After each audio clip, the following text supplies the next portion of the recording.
Step into the light where the wild ones roam, where the heart speaks loud, calling this place home. We break the rules, we paint the sky, ridiculously you, we were born to fly. Ooh, it's ridiculously you. Hey everyone, this is Julie May, and welcome to the Ridiculously You podcast. Now, what do you get when you mix a national award-winning speaker, a Disney-obsessed streamer, and a guy who's helped more than 300,000 people find their version of the mountaintop? You get my buddy Jake Ballentine. Jake is the founder of Mountaintop Motivation and the Empowered Coach Network. He's made his mission to help you pursue your biggest, boldest dreams, even if you have to do it afraid, one messy step at a time. When he's not inspiring coaches or changing lives or speaking on stages across the nation and probably around the world, he's spending time with his wife and his 8-year-old son, or probably playing it up at Disney. We have that in common. But don't get it all twisted up. Jake's not just about fluff and fake smiles. He's here to tell the truth about what it takes to really rise. So welcome, Jake Ballentine, to the show. I love that intro. That was the best ever. Thank you, Julie. You're welcome. You're welcome. I'm so excited to have you here. So we're gonna pop into lots of different questions. I'm sure we'll hit Disney at some point because I'm sure people are fascinated by our obsession with Disney. Yes. Well, let's get into how did you get to the point where you've had 300,000 people in your audiences and been able to do that? What started this journey to wanting to help and inspire people? So it's really interesting you bring that up and you say 300,000. That's not in one audience. That's in many different audiences. But I have been to hundreds, it's probably around 600 live speaking events. Maybe even more than that, but it's been a lot, and it's been over the years it's been since 2011 is when I started doing this. And really where it started was I didn't want to get a regular job. That's where it all started. It all started with I did not want to get a regular job, and I always wanted to do something that I thought was great, and I wanted to make a difference in the world, and I didn't know what that really looked like. There was someone who came to my high school and spoke at my high school, but I just assumed they were the principal's friend or something. I didn't know that this was a real thing. Also, they were a former gang member and drug dealer and been in jail and all that stuff. And I'm like, I haven't been in jail, so I guess I can't be a motivational speaker. And I didn't think that was a possibility. Fast forward into college. I have been a musician my whole life and really loved music. To me, I wanted to get into music to promote a positive message. That was my reason behind it. It wasn't about being this cool rock star. It was about using this tool of music to connect with people. And so I did that for several years. And I left college. I took a sabbatical of college and I went back to Los Angeles, where I was from. And I just performed music. And I was playing music all up and down California. I was playing at clubs and hotel lounges. I was playing at Universal Studios. I was playing all over the place. I was playing in all these different places, making a living doing it. But I also got really tired of entertaining drunk people, which is pretty much what I was doing. If I was really honest with myself, I did that full time, probably 3 years. And it got to the point to where I was like, man, I'm not getting where I want to go. And so I'm going to go back to school and I'm going to get my degree in psychology. And then I'm going to go on and get a master's in counseling and I'm going to work with teenagers. That was my idea of what I was going to do. And I was happy with it. And I was like, okay, great. That's what I'm going to do. So I go back to school. And when I go back to school, I did get my bachelor's degree in psychology. But then I was actively applying to master's programs to get that master's in counseling. And I just had this crazy idea of what if I took all the things that I'm learning in school about psychology and I'm combining it with, I'm taking speaking and combining it with this tool of music. And I had no idea that it would be a career. I didn't know that there was a business around. I didn't know anything about that. It was literally just a volunteer thing that I wanted to do. And so I thought, what if I mixed this together, created this cool assembly program, and started telling schools about it? I thought I would volunteer to do this, and this would be my give back that I would do. I didn't know anything more than that. So I started doing that. And after maybe the third or fourth school, I had a referral from someone. And by the way, I loved it. It was so great from the beginning. But I had a referral from someone, and they said four words that changed my life. Let me see. Nope, five words that changed my life. That's it. Five words that changed my life. And what it was, how much do you charge? And I went, wait, what? Come again? Wait, what? This is something that, and so quickly I did a Google search online, early days of what, Google was then compared to now. And I discovered that there were people who did this as a career. And I discovered that there was like a real business behind it. Of course, I charged them something I extremely lowballed because I was just, nervous to ask for anything. I charged $200 for it. So I did that first paid speaking engagement. And it's funny, that first paid gig of $200 is what caused me to stop all applications to the master's programs that I was looking into. And I also turned down two different job offers because I'm a senior in college at this time and I'm right about to finish, right about to graduate. And I had two different job offers lined up. But I got paid $200 to do something that I love to do. So I turned them down. I'm like, I'm all in. I'm doing this and nothing else. And I dove in head first. Um, I learned there was other people doing this, and so I wanted to know everything that I could. So I started taking courses and joining mastermind programs and doing all that kind of thing. And quickly I turned that into my full-time profession.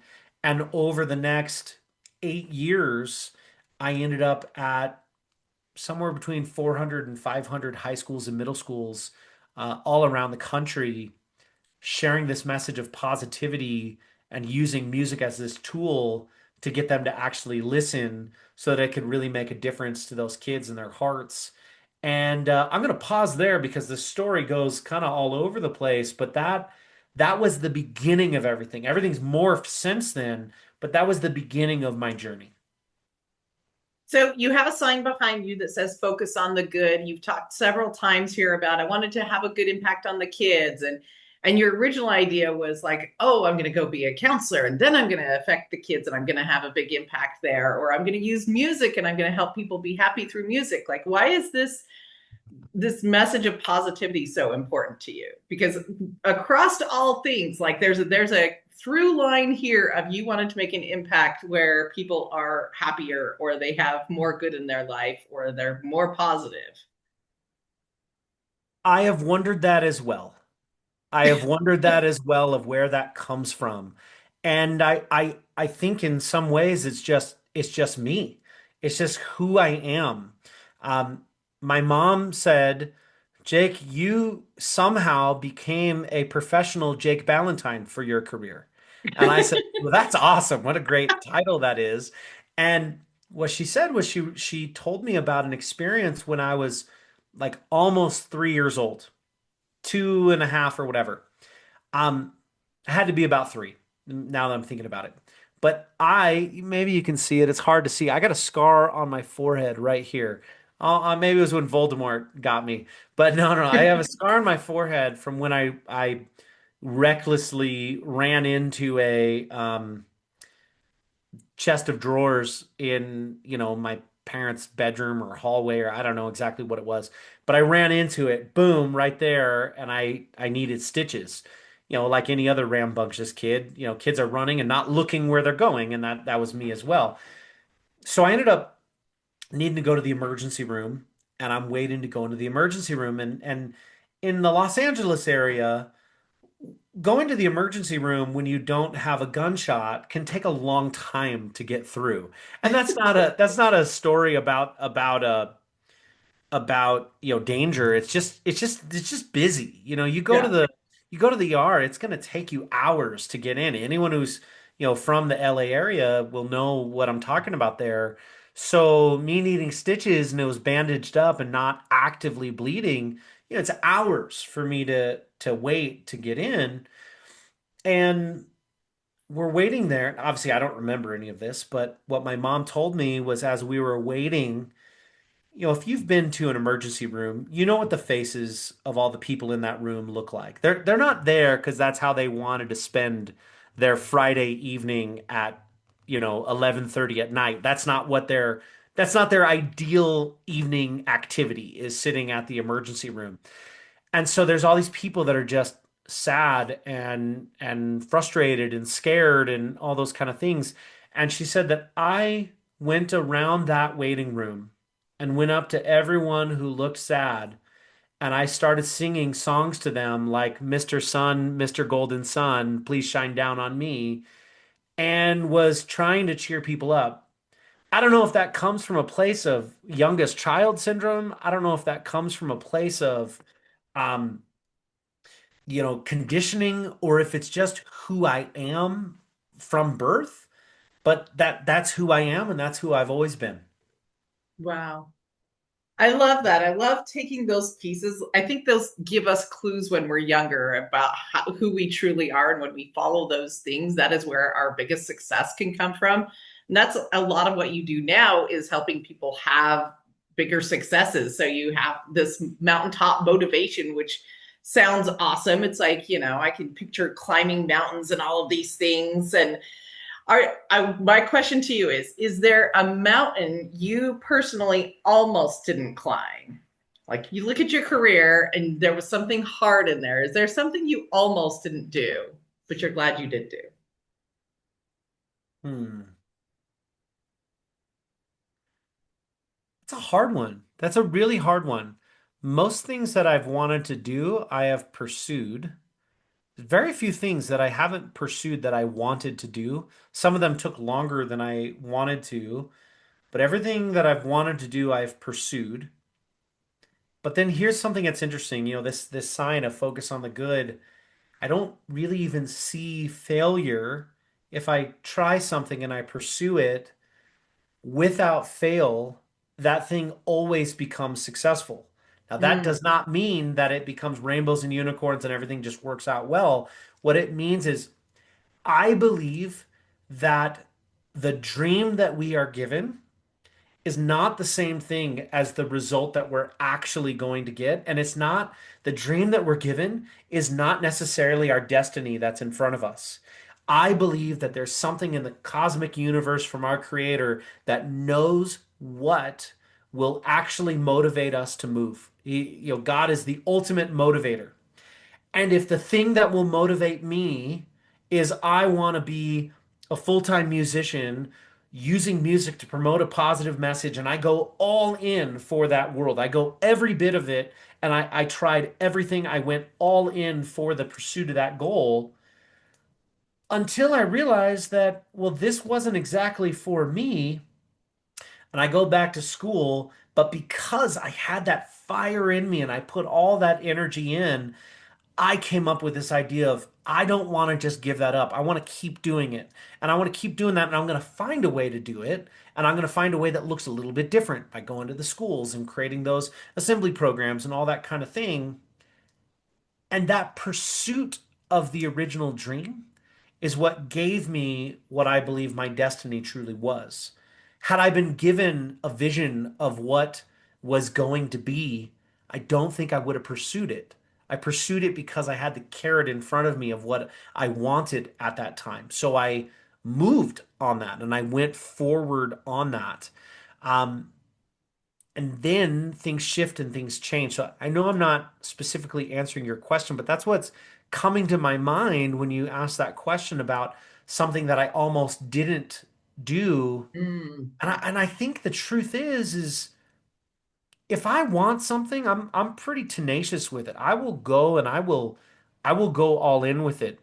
But I also don't have blinders on with it. If I'm pursuing something and it's not working, I'm not looking for how do I quit. I'm looking at it saying, well, how can I pivot? How can I adjust? What's the next thing? And I've never pursued something and not received the next step on the path, even if that next step on the path looks like it's a complete deviation of the path. But look, whenever you go out hiking, have you ever been on a hiking trail that is a straight line? Like one that's Nope. not just a concrete path in a park? You know, Yeah. they're never straight lines. And so to get to that mountaintop, and this is why my whole company, my whole concept is built around the analogy of the mountaintop. And that's because we have a vision of what the mountaintop's going to look like. And we want to pursue that vision. We start going, excuse me, we start going onto that vision. We start going onto that trail. We start moving. And the map and the trail are two very different things. The map just represents the trail, but it's not the actual trail. It's going to look different once we're there. When we get there, we see how different it is, and there's going to be a tree in the path. There's going to be, it was washed out for some reason, and the trail shifts and the trail changes, but we keep moving forward to where we want to be. But when we get to the top of that mountain, it almost never looks the way that we think it will look in our mind. But if we're open and we have a mindset that is appreciating rather than focusing so much on expectation, the mountaintop ends up being so much better than we ever could have imagined it. And that's how I see and view success and the pursuit of goals and dreams. That's my thought on it. Cool, cool.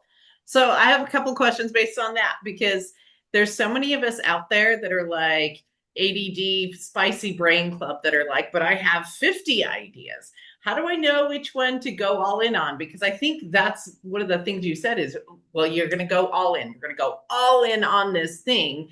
So for you and how you teach people, how do you know which thing to go full in on? So that's like part one. Part two is, and then how do you know when to pivot? How do you know when to like keep going full in and let it be there long enough to actually gain traction and get up a mountain before you start up a different mountain, right? Or how do you know when to pivot? So it's like, how do you narrow down the thing to put your focus on, and how do you know when it's time to pivot, and how do you know when it's time to just keep going up the mountain? Yeah, that makes sense. I I take people through a process of not looking at what their top priority is, but looking at what the order of operations is. Sometimes we think that the thing that we need to go all in on is the thing that we have the most passion towards. But frequently we'll see that if you had four activities to do today on your to-do list, and one of them was to meet a friend for lunch, another one was to go grocery shopping, another one was to pick up a child from school, and then the fourth one was get the car from the repair shop. Would it benefit you to get the car first? Yes. That's the order of operations that would benefit you the most. So the first thing we're going to do is we're going to look at this from a logical sense. If you have seven things that you want to do, sometimes it's so obvious that if you were to tackle this one first, it will make every other goal easier, or it will even make them irrelevant because you'll reach that goal on the path to that one thing. That's where I'll take people first. A lot of times people don't think like that. So much of coaching is understanding the nuances of people. There is no one size fits all. But I like to start there with people. And if that doesn't get them where they want to be, if that doesn't give them a adequate answer of where they want to go, we need to look at what has helped someone in the past. And so we're looking at, okay, what have you achieved in the past? What was your process to get there? So if we're creating a customized approach for someone, I'm not a big fan of reinventing the wheel. I'm a much bigger fan of identifying patterns that someone has had in their life and then reusing those same patterns. So it's going to be different for every person. A great example is sometimes people, and people are going to be different how they're going to go, but we look at successes in their life in the past so that we can create self-awareness so that they can come up with that answer. I'm also of the opinion that as a coach, I will never make a decision for someone. I don't Mhm. want that on my shoulders. You have to make that decision. But I will help you how I'll help you be confident in your decision. But I'm not going to make that decision for you That would be unfair, not to me. That would be unfair to you because I'm taking away that part of it. Because if I make that decision, you're always going to question that decision. Well, maybe I should have done this, but Jake told me to do that. If you make that decision, you say, no, I made this decision. I'm going to take it to its fruition. But a great example is this. For some people, it's as simple as looking at where their momentum already is. They might be saying, I want to do this, but for some reason, they keep being pulled over into this direction. And if they keep being pulled into that direction, that might be a sign for them, especially if they've seen it in their past. So, to make a long story short, there's a lot of different ways that you can go with that. So much of it depends on what has already worked for them. I believe every individual has their own unique success blueprint. You don't need to find a new blueprint. You need to identify what your blueprint is. And if you evaluate your past successes, you're going to find exactly what you need in order to succeed by looking at your past, applying that to your present, and it's going to shape your future. So that's a big part of what I look at there. Now, your question about how do you know when to pivot, how do you know when to adjust? Um, I am a big proponent of the idea of feedback is so valuable. There's that saying, champions eat feedback for breakfast, and that's something that they need to look at, and feedback is important. But some people use feedback as an excuse to avoid the valley of the hard work because the hard work is rarely hard physically. It's hard mentally because you got to push past this longevity point to where you're going, I'm not seeing the result, and there's going to be a lag. So it depends on what activity it is that you're doing. It depends on what you're pursuing. If somebody, once again, we talk about patterns a lot. One of the things that I do with people is talk to them about their success patterns and also talk to them about their quote unquote failure patterns. What has caused them to stop along a path? What has caused them to quit? When I work with people, the only way someone can fail is if they quit. And a pivot and adjusting is not quitting. Quitting is I'm done, I'm out, I'm just not even doing anything from this. Even if someone pursues something, doesn't get there, does something completely different afterwards, but they learn something from it, that's not failure. Failure is just completely quitting and getting nothing out of it. But we look at what has caused that failure for them in the past. Most of the time, people quit too soon because the feedback is giving them it's giving them data that they don't like. And so then they move on before they really have enough data for it to mean something. We need to have a large enough sample size. So if that's a pattern that we've seen with someone, what we're going to do is we're going to set some specific parameters of when somebody can decide to quit. Until Mhm. then, and it's not quit, it's when we're going to evaluate what's the evaluation metric. But until then, we're not even looking at it. Like someone might say, let's say email open rate. They're like, well, they're doing this campaign.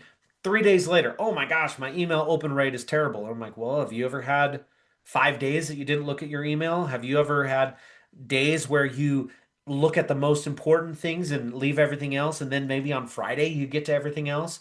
You cannot judge this until you've gone through the 3 emails that are going to go out, until you give it enough time, until you go through the whole thing. But it would be like a farmer who planted his crops and then 3 weeks later said, there's nothing coming here. There's nothing coming up over the ground. So let's dig it all up and plant something different. There Yeah. has to be enough time to be able to evaluate. And we like to set that up in advance. And I warn them in advance that you're going to feel like I want to quit and move on. We need to make sure that you stick to it. Sometimes they've even had people at that point make a video for themselves for, 3 weeks from now when you're gonna probably feel, the frustration and wanting to quit and whatever. Make a video for yourself now when you feel great, when you're in state, so that you can listen to your own words. That's been really effective too. Mm.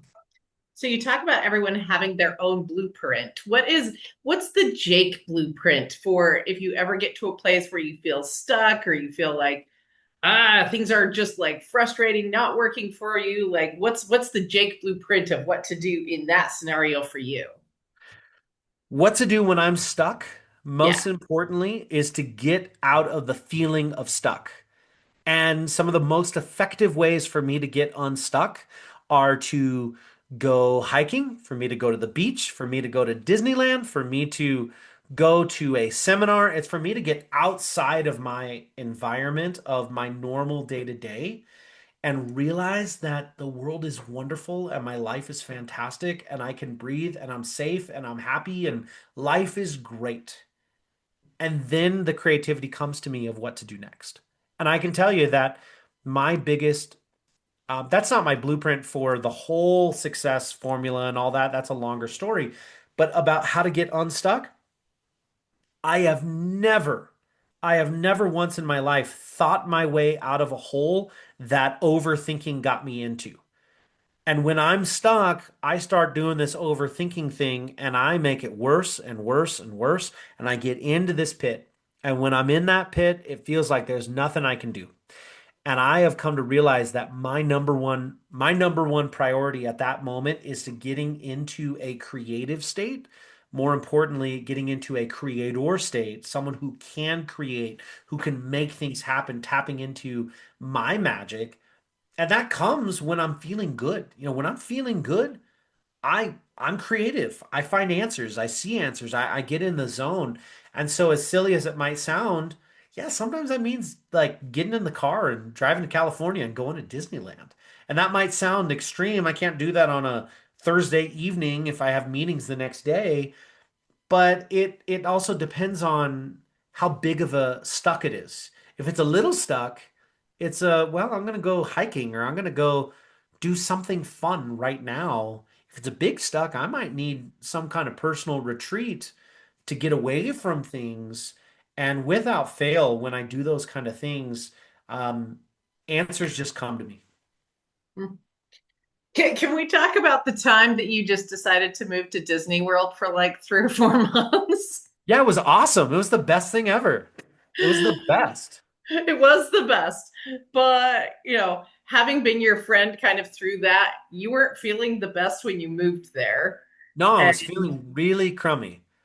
yeah, I had a lot of things go on. I had some bad business deals. I felt like life was unfair and the world was against me. And you know what? Like life was kind of unfair at the time. There was a lot of things that were going on and it kind of sucked.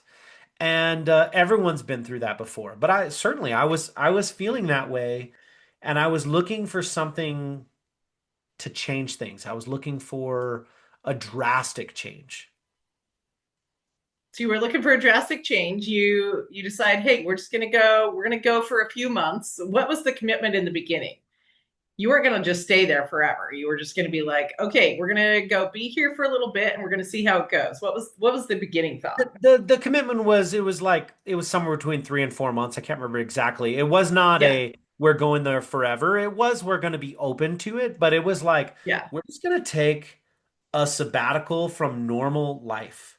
And we negotiated a rate with an Airbnb where we said, "Hey, look, we're going to stay here for all this time. What could you do for us if we're staying for 100 days? Is that kind of a thing?" And they gave us a great rate. And we went there, me, my wife, and my son, and we had an incredible time. But here's what's so cool about it.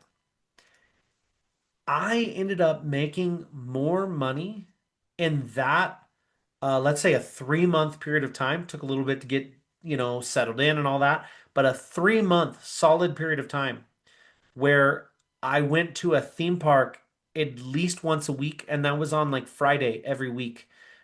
So working 4 days a week, working less hours. I mean, I would start work around noon and work till probably 6. So I was working like 6 hours a day, and I was taking a day off. So 4 days a week, 6 hours a day, and I made more money in those 3 months than I had the previous 12 months, which is pretty wild to think about. Pretty wild. Not, no, no, no. I should say that differently. Not the previous 12 months. The previous 6 months is what it was. Right. The previous 6 months, I made more in that 3 months than I had in the previous 6 months. And so it means I'm making double what I was making, and it was double the good times. And it all came down to just being in the zone. And I found that, man, there's something magical when you focus on what gets you in state and what helps you feel good.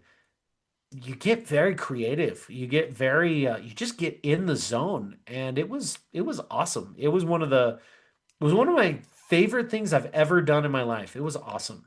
Mm. What did you learn from that that you have taken back to your home now? So you live in Utah now. What did you take away from that that you try and just keep as part of your life now? I mean, the biggest thing that I took from that is I don't have to do things the way that I'm quote unquote supposed to do them.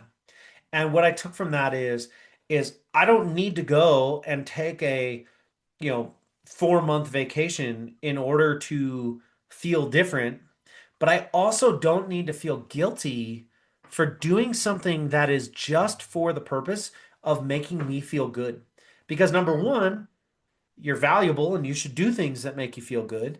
But number two, when I do things that make me feel good, it taps into the best version of me. And then I'm able to see things clearly. And I am literally more successful in every area of my life. That's the biggest thing that I learned from it. And I've taken that with so many clients. Whenever they're stuck, it's like, we got to find what helps, excuse me, what helps you tap into the best version of you. So, what is that? What helps you tap into the best version of you? What gets you to that place? And you need to do that without apologies. Whatever helps you get into the best version of you, that's your number one goal. Your number one goal is to be into your creator state. That's what matters more than anything. So what helps you get there? And when you get there, none of the rules apply. It doesn't matter. You don't have to do things all, people say, "Oh, you got to do this and you got to do that with all this business stuff." Yeah, that's important and that's valuable and that certainly works. But when you're in your version of that creator state, you just have all the answers. You're in flow state. Nothing else matters. You're able to know exactly what to do because your mind already has all the answers. I think the most important thing you said there was figuring out what gets you into that creator state and doing it without any guilt, any shame, anything. Like getting there is so, so, so important. I'm a big Yes. proponent of figuring that out and going there. Okay, Yeah, Jake, are no, you ready no for quick apologies. lightning round? Boom, let's go. Boom! Lightning. Lightning round. Favorite Disney park you've ever been to as of Favorite right now? Disney park. I love Animal Kingdom. And I know that's a hot take, but I love Animal Kingdom. I think it's where I enjoy spending time the most. I love Animal Kingdom too. Animal Kingdom's my if I want to have Disney vibes day. Like I just want to feel the vibes. That's where I'm gonna go. Is Animal Gotta Kingdom. feel the Okay. vibes. But can I say this though? I mean, all-time GOAT has to be Disneyland Park. Mm. Disneyland Park is very, very good. Have you been to any like international parks? I'm such a noob, you know. I've only domestic parks. Only domestic parks. Disneyland Paris is also very good. But yeah, Sure. I get that. One piece of advice you'd give to every brand new coach today. One piece of advice. Find something that is unique to you and go all in with that. There are so many coaches out there, and you can't compete by being a coach. You can only compete by being you. So find what makes you unique and go all in with it. Hmm. Weirdest thing you've ever had on a vision board?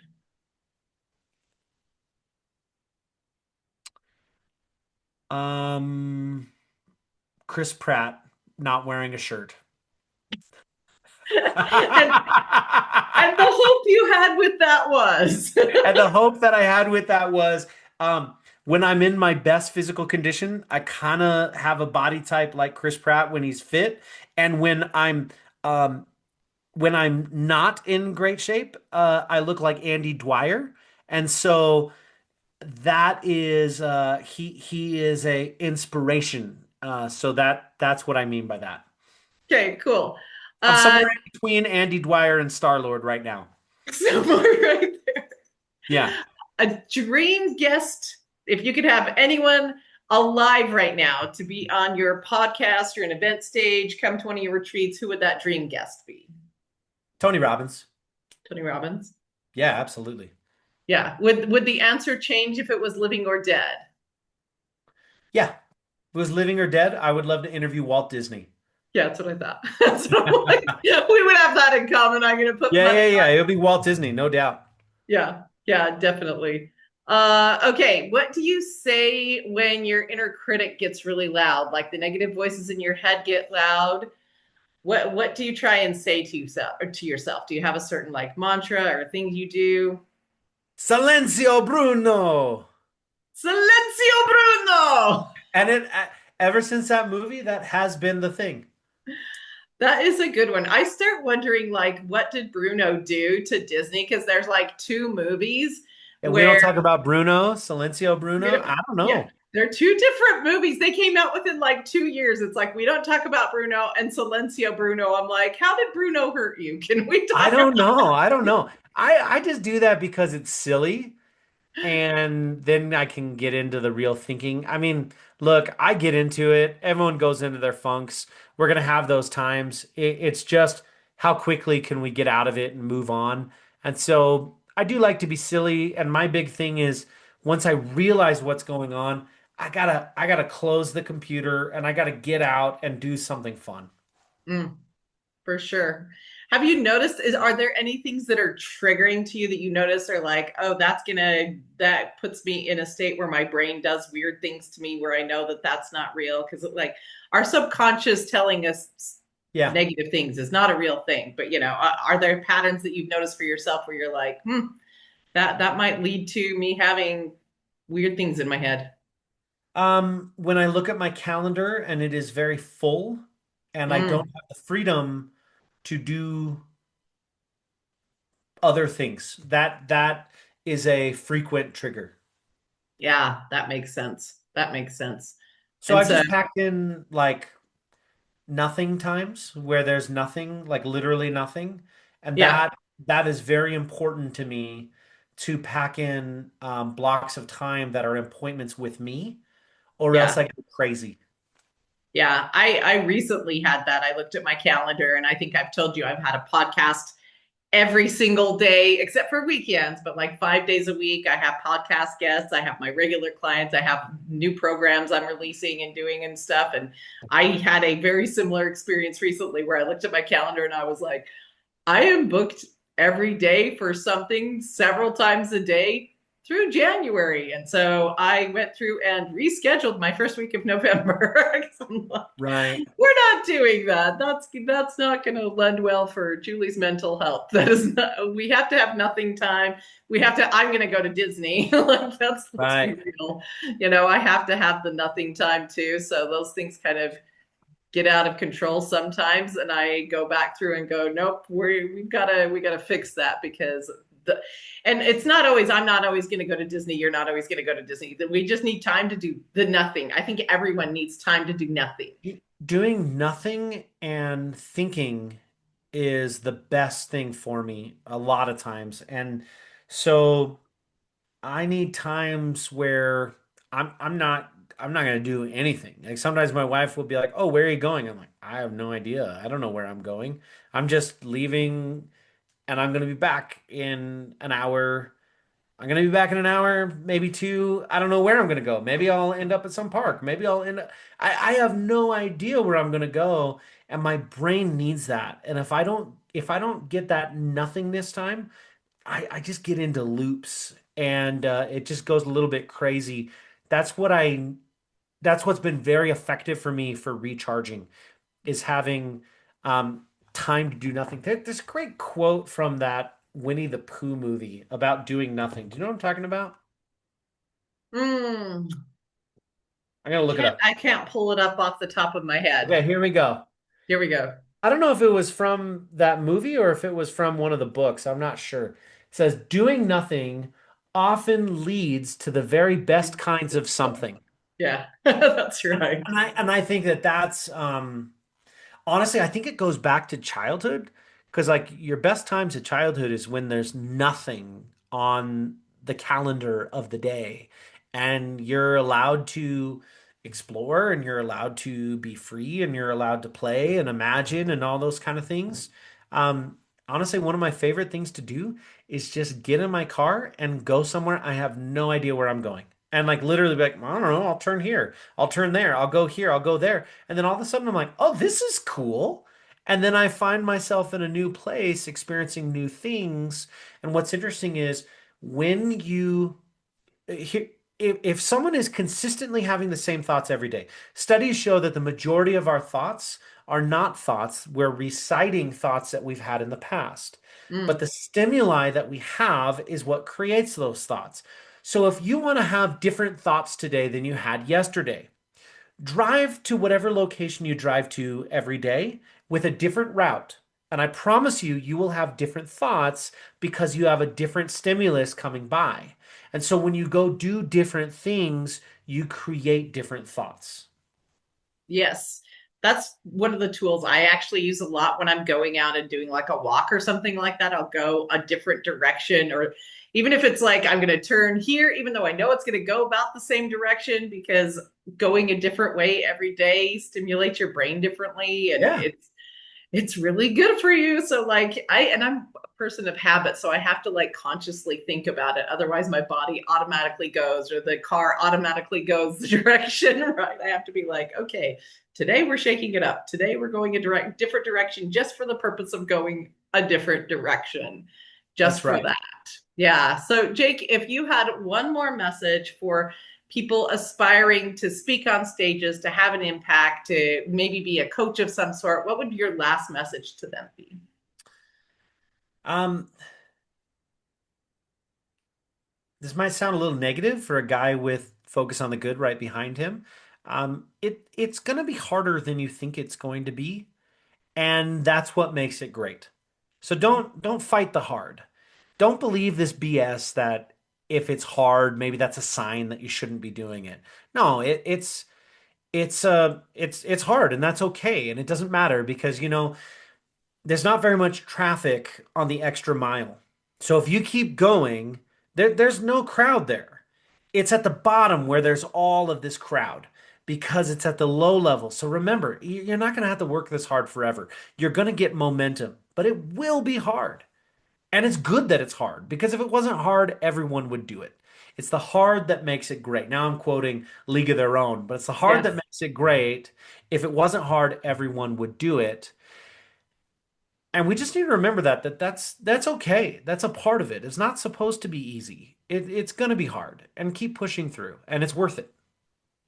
Well, and in the hard is where you learn and become the you that's going to show up differently for your clients, for your audiences. It's through the hard that you get to be like the best version of you through all of that. It's For what makes it sure. all great. Yeah. I listened to myself on video from let's say 10 years ago. And I don't know, the 30-year-old Jake had certainly a lot of wisdom for someone who's 30 years old. Um, but it's like listening to an infant compared to my abilities today. And a part of that had to do with I really only had one gear at the time. I knew one way of doing things because it's what worked for me.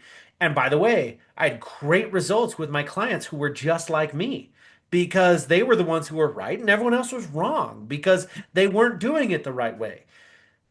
But then I've learned all these nuances. I've learned that life is very complicated and nothing is so simple as just do it this way.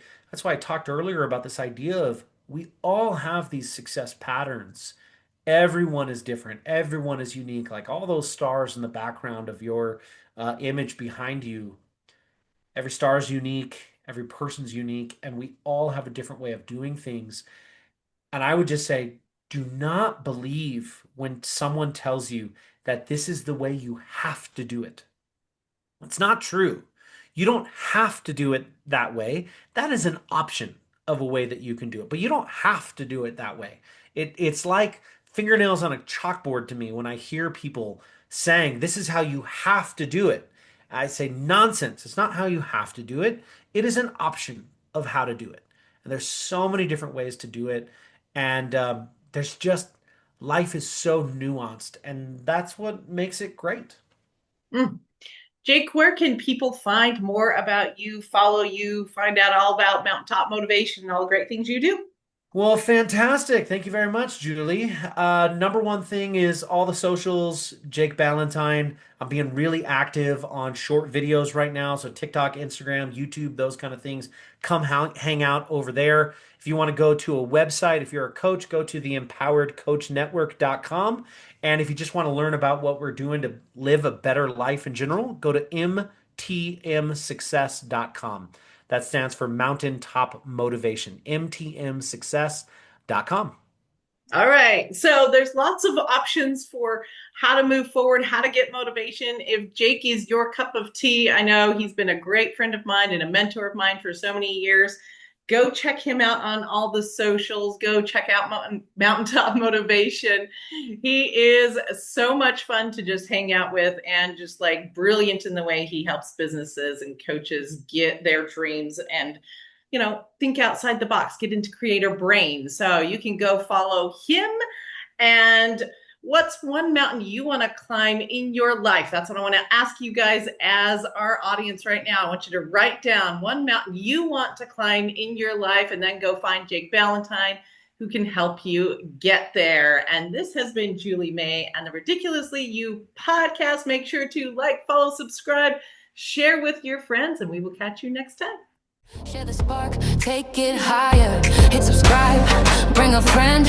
Let the wildness never end. Tap in, stand true. This is your crew.